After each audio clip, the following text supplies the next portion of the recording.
Well met, lords and ladies. Jacob Butter speaking. I actually don't know how much time I have. It's not counting down this time in recording. Regardless, a lot of things are coming full circle this week. Well, in particular, this day, because it's my birthday, but also because of, I just guess, life in general. So certain things are happening, like for example, that one of my cousins is now expecting a baby 20 years earlier.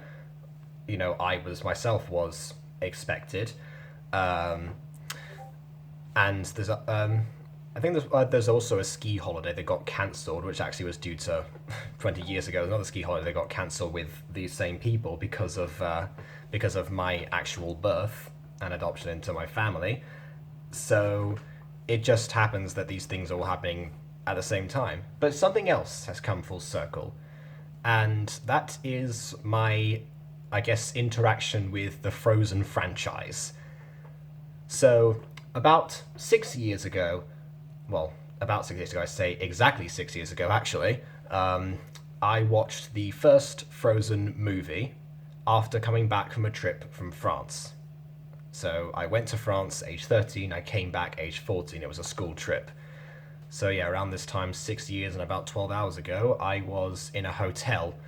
Um, or actually, yeah, more like 18 hours ago. Yeah, I was at a hotel sitting there counting down and yeah, turning 14. There you go. And but one thing that's happened when I came back was that my mum said that Carl and I were allowed to choose two Disney films of our choice because there was a Disney offer in, I think it was Waitrose at the time. Could have been Sainsbury's, actually. I know they have a film section, which has since moved.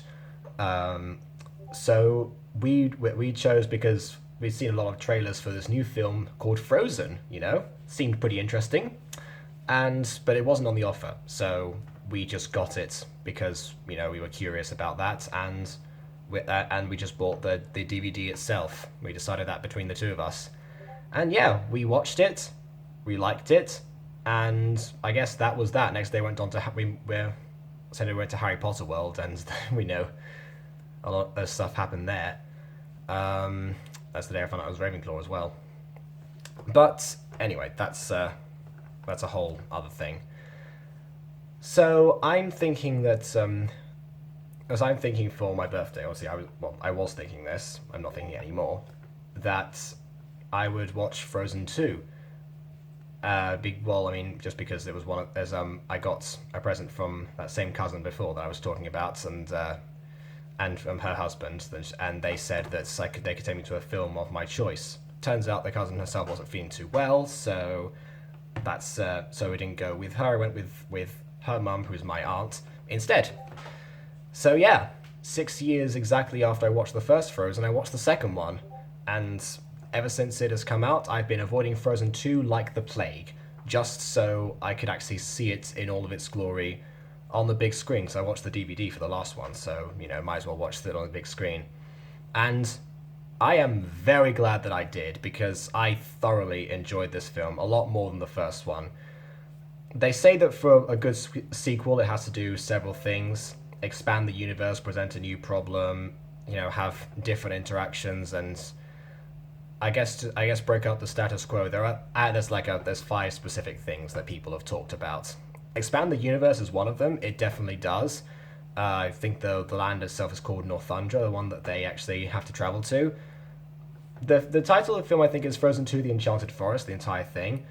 Honestly, I don't think it's really that much about the Enchanted Forest. It's more to do with I don't know, just the journey. The Enchanted Forest is part of it, but it's not the only setting, because you have the river, which adds on a what now, I'm going to call it, because that's what they say in the film, first of all.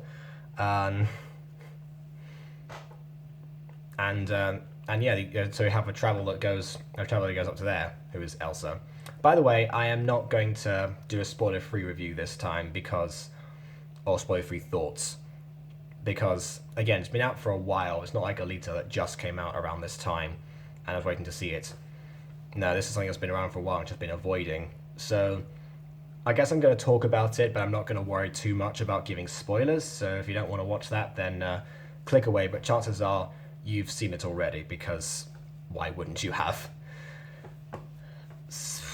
Um, yeah, so actually the film starts off, in the classic Disney sequel way, in terms of the after ever after, and seeing all the characters there.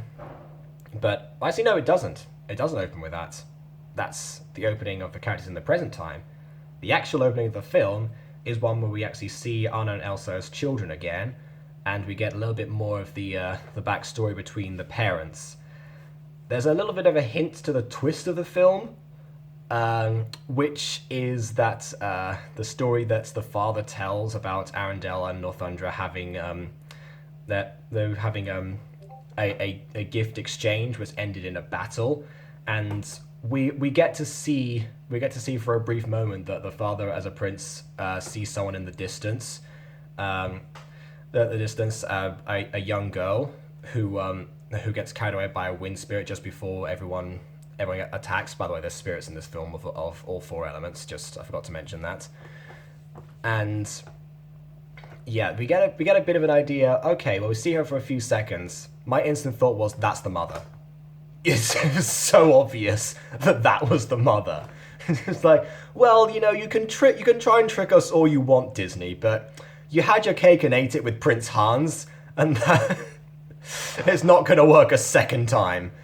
And I don't know if it did or not. I didn't really ask anyone else outside of the film. I didn't even ask my aunt about that. She was talking about the obvious twist that came at the end, not the obvious twist, but the obvious plot line, which I guess I'll get to. But yeah, and then we get actually my favourite song, which is the one, All Is Found, which is the lullaby about the river. I think it's because it's such a contrast to all of the other songs that are something about it, that just the simple heart behind it that I really love. So yeah, that's my favourite one. Soon afterwards, we get Into the Unknown in the present time. This is after a song that Anna and Olaf have about nothing changing, which is the most obvious setup in the world. But yeah, Into the Unknown apparently is the big hyped up song for Frozen 2. My question is why? I mean, I get that it's catchy, and it uses the four notes that the Siren has as a background thing to the actual song, so it's a leitmotif that carries through. But there are other songs that do that as well, like Show Yourself, which is basically the equivalent Let It Go. But no, Into the Unknown is the one that gets the attention this time, much to my surprise. Because I know that because I know I've said I've avoided the songs. I haven't listened to any of them until today, obviously. But I've seen that name pop up several times. And yeah, apparently some friends of mine who work on a channel called Idiot Covers have done a Valentine's Day rendition of that song. And yeah, the reason I haven't listened to that one yet is because I hadn't heard the original song. And now that I've seen the title of their cover, which by the way is apparently not a cover, I don't know if I want to listen to it or not. But listen to my song, so I'm going to kind of have to... Anyway, that's putting all that aside. Yeah, so of course there's the reason that she has that they have the siren is because there's a calling that only Elsa can hear. So there's a bit of a setup to actually is Elsa's destiny elsewhere, no pun intended. And actually that's one thing that is good, that they've actually expanded on the lore of Frozen, because one of the unanswered questions is, where on earth did Elsa's powers come from? That's where a lot of theories came from about, in particular, like the film theory that MatPat did about if Anna and Elsa are actually biological sisters or not. Turns out they are, but but they were, the reason that Elsa got powers was something very, very specific. And maybe I won't actually say exactly why that is, but it's in the movie, so I guess there's that. The annoying trolls from the first one aren't as annoying in this one. They only appear briefly. They don't actually sing this time. Although Kristoff does. And Sven. Sven gets a song in this with Kristoff. And yeah, that one apparently is one that is very cringe-inducing. I've looked on some comments about the different songs, about the fact that that Anna's one that it is brilliant. They finally gave her a solo. Elsa's one is are great as usual, but Kristoff's one was cringeworthy. Kristoff's song kind of hit me on a personal level because of the actual situation that I am in right now. So it kind of feels like something that was actually kind of directed at me. But so I did like it for that reason. Maybe it is a cringy song and doesn't fit with the rest of the lineup, actually, which are more about quests and journeys and personal discoveries, and his is more about the romance side, which is more classical Disney, which is interesting. I feel like I should point that out, actually, that in terms of how Frozen 2 evolved from Frozen 1, Frozen 1 was about was basically a commentary on the state of Disney up until pretty much that point, or maybe up until maybe 2001, because obviously Shrek did a commentary on Disney before that. As we all clearly can see nowadays. But Frozen 1 did that from a Disney point of view and kind of started to fix some of the issues with the biggest Disney princess cliches, or the most popular themes of most popular Disney princess themes. But then the thing is that actually nowadays, in terms of what's popular with Disney and with Disney princesses, that's where Frozen is. Frozen is now what has defined Disney for a lot of people. Especially considering that I'm sure that there was a lot of people in the movie theater that I was in that were probably just born when the first Frozen film came out. So chances are that's what's led them up to it. I know that my cousin's daughter, who was born a few years earlier than that, different cousin by the way, she was obsessed with the first one. I think probably still is. I'd be interested to compare my thoughts with her actually and see what she thinks. So yeah, might have to give Duncan a call. But yeah, actually that's the thing. So Frozen 2 ends up being a commentary on some stuff in Frozen, which again is just keeping up with the theme of what's popular with Disney, even if they themselves are what defines Disney now. Besides the live action remix and all of that nonsense and the ever expanding empire that they have. Apart from those things, I mean, in terms of Disney animation, Disney original stories, Disney princesses, yeah. Or I guess Disney queens now, because we have more than one queen. Yes. Yeah, I'm wondering as well about the spirits as well in the elements and everything. I guess Olaf said it best himself, that it would make sense when you're older. Well, looking from someone who's older than the demographic of that movie, honestly, sometimes some of the things do make sense. Others are just left up to magic. Some things aren't meant to make sense. But the thing is that some things, but within the spirits, there's a different thing. So the fire spirit ended up being a lizard, which I guess if you go by minor demons logic would just be the name of the animal rather than the mystical figure.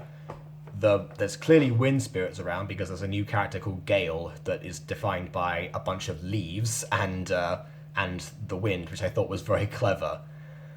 And the earth spirits, well, they were there for a while. The water ones don't really play too much into it because a lot of them were just about where unless they're talking about the waves and I guess the water horse that Elsa gets. So I'm guessing that the actual ocean was just the violent ocean rather than spiritual intervention. Because otherwise they would just be fighting themselves and there'd be no point. The horse I'm interested in because Elsa never gave the horse a name, I don't think. And also, I'm pretty sure that it tried to drown her at first before she actually tamed it, which is interesting because it drowned her, then tried to save her. Like, I guess it realized after she used her powers who Elsa was, if the horse was that cognitive to begin with. You never know. I mean, bear in mind how intelligent the reindeer are in this universe, and the fact that several people can talk for them now because it's not just Kristoff. Then there's then there's that possibility. Why not?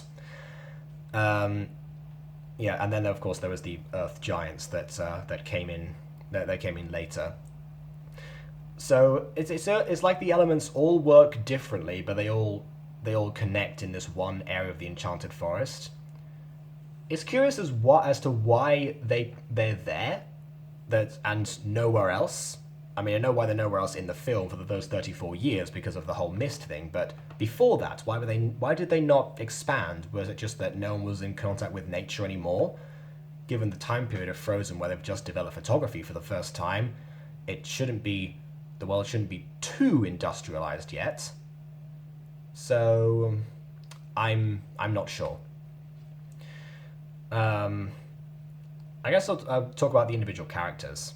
So Anna and Elsa again, they've made progress, but they've made it clear that there's still development to be made because from the first movie, because no problem really goes away forever. Elsa still shuts Anna out quite a lot, but more subtly this time rather than physicalized by an actual door and years of solitude.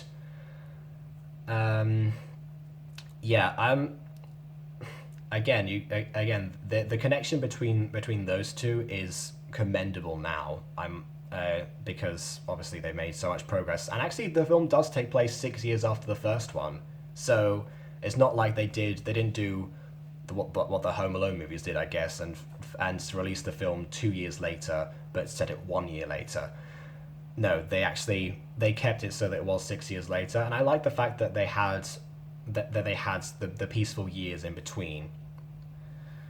And I guess that means that Elsa had a bit of time to realize that she didn't think she belonged in Arendelle, which is kind of disheartening. My aunt was talking about this towards the end, that she expected Elsa to not come back because that was the obvious setup. But in my mind, I think I'm disheartened for a different reason. It's just the fact that in the first movie, Elsa found her place in Arendelle and felt that she didn't need to hide anymore, that her secret could be revealed and the town wouldn't fear her. And clearly she was adored by the public of Arendelle, and she saved them as well. She saved them from the giant tidal wave, didn't wait, just turned around and went, okay, see ya, bye. And off she went back to the Enchanted Forest. I'm just thinking, what? Say something, these are your people. There's the bridge between the two, I guess. And and of course with Anna and Elsa, the idea was that they have the ideas of togetherness and solitude, because at one point Elsa I knew this was going to happen, as soon as she went they went, oh yeah, I'm not going to go alone anymore to the river that I can't remember what the name was. The name was she kind of just resigned herself, or visually resigned herself to Anna's words, saying that we've got to do this together.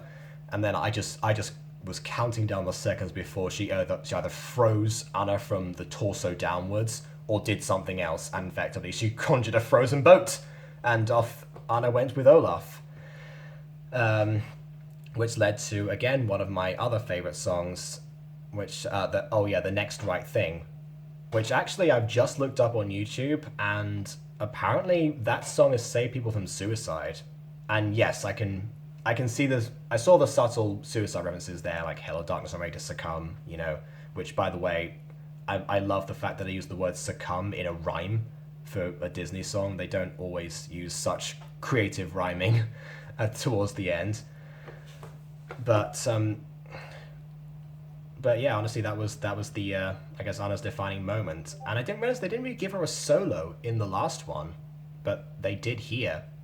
Vanellope von Schweetz got a solo before Princess Anna did. That to me is bizarre, especially given how the Disney princesses in Ralph Breaks the Internet were talking about the fact that they have to have a solo to define them. And I'm pretty sure that Anna was there. So So that's an interesting twist on both movies, I guess.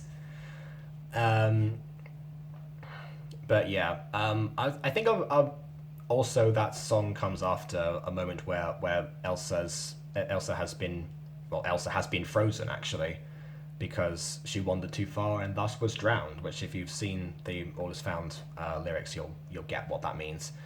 Um, yeah, so she sought knowledge carelessly, like Anna said she would, and it ended up with her actually freezing over, which is an interesting way that they actually dealt with that. You would have thought that maybe Elsa would have been drained of her powers or something, rather than uh, rather than consumed by them in that way. I guess, maybe, I don't know. And of course, because Olaf is tied to Elsa's magic, he ended up fading away in a very touching scene, holding Anna's hand. Because that was one of the things in the change song, that they'd still be holding hands, and that was a constant. So he is. But yeah, but Olaf actually, again, now that I've seen him in terms of comic relief, he actually is useful, and he's actually not like a loud, obnoxious funny.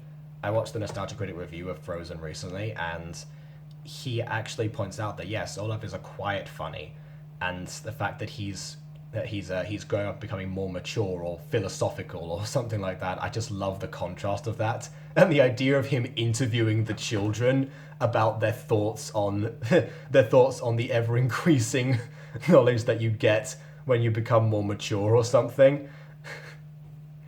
It, that did crack me up, yes, and clearly it did with the Kids in the Theatre as well. So it works on all grounds.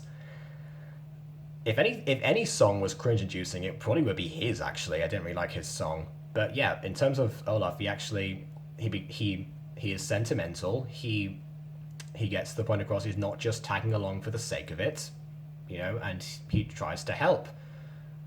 And I mean, did he really do that much to help?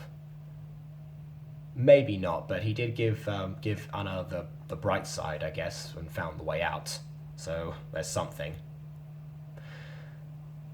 So, and he stayed along for longer than Kristoff and Sven, who got separated due to just a very, very, very poor timing on their behalf. Oh well. There's also a thing about Kristoff proposing, but that's not entirely. That's mostly played for laughs because of the way that he fails miserably a lot of the time. So there's not really much to say about that one. Who else? Oh yeah, I mentioned before that Sven got a song, but that was, I think, in Kristoff's head. It was very clear. The lighting changed subtly as well when that was going on, so it was very obvious that that Kristoff was, I guess, channeling Sven's thoughts, because clearly he and Ryder, who's another character that got introduced in this one, can speak for the reindeer, but they're not just making it up. They can hear their thoughts and they just channel them. It's an instinctive thing. Yes, I guess that's a part of the, I guess, the spirituality of nature. I mean, if water has memory in this universe, I don't see why people can't talk for reindeer. It's just how the world works. Is there anything else I was going to talk about? Oh yeah, that subtle callbacks to the first one. The first one where Elsa says to Anna at one point she has a question for her towards the very end to bring Olaf back, and says, "Do you want to build a snowman?" And they actually do build the snowman. It's not like in the first one where Elsa does all the work, essentially, and Anna just finds Olaf. No, they actually rebuild him together. So, at long last, after goodness knows how many years, probably 26 years or something like that. Wait, maybe. Elsa would be 27, right? Because she was 21 in the first one. Anna, I can't remember, actually. I think she might have been 20. So, yeah, 26 years. Yeah, they actually build the snowman.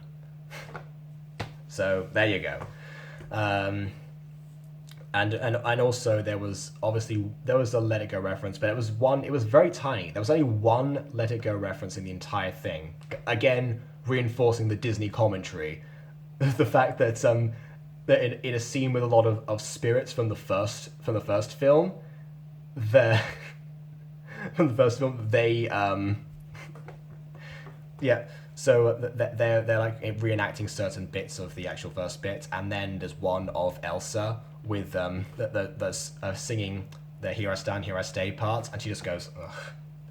Even the singer of the song is tired of that. To me, that says that even Disney knows how overplayed that song is.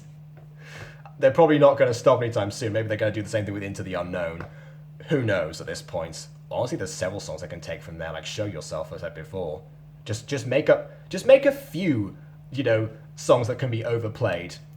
And the reason I think Into the Unknown wasn't a good one to be the overplayed song is because it comes in so early in the film, and "Show Yourself" and "Let It Go" are both in the midpoint where Elsa is alone. And yes, Elsa wakes up and sings a song on her own, but she wakes up from the castle and is nearby to Arendelle.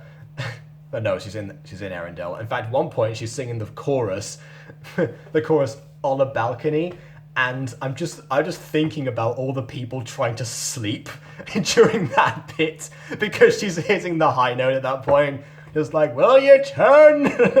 Will you keep your voice down, Your Majesty? People are trying to sleep over here. Yeah. I was tempted to laugh at that point, but no, I didn't. So again, Disney commentary, even though they are the thing that they should be making commentary about. And to me, that's where the genius of this film is, that they're sticking to the same theme. They're not part of the problem themselves, or whatever you might want to call it. They're just Disney doing their thing, and doing it in the best way that I've seen in quite a few recent Disney films. I guess that's why, every time they go back to forming with the princesses, then something clearly works. Although in this instance, I guess they ran out of princesses because they made them both queens. But there you go. That's what you get, I guess. Slight changes to formula, but still sticking with it.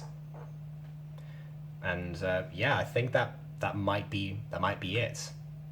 One other thing I might say is the fact that Anna at one point says to Elsa before she goes on the adventure to the Enchanted Forest with her that she says, "Oh yeah, well, don't worry, you're not going to lose me. Nothing's going to happen to me." In any other studio, if a character says that, they're dead. But not in Disney. So there you are. And the visuals for the entire film, obviously, goes without saying, they are incredible. I was watching the credits at the end. There are like 10 bajillion animators or something.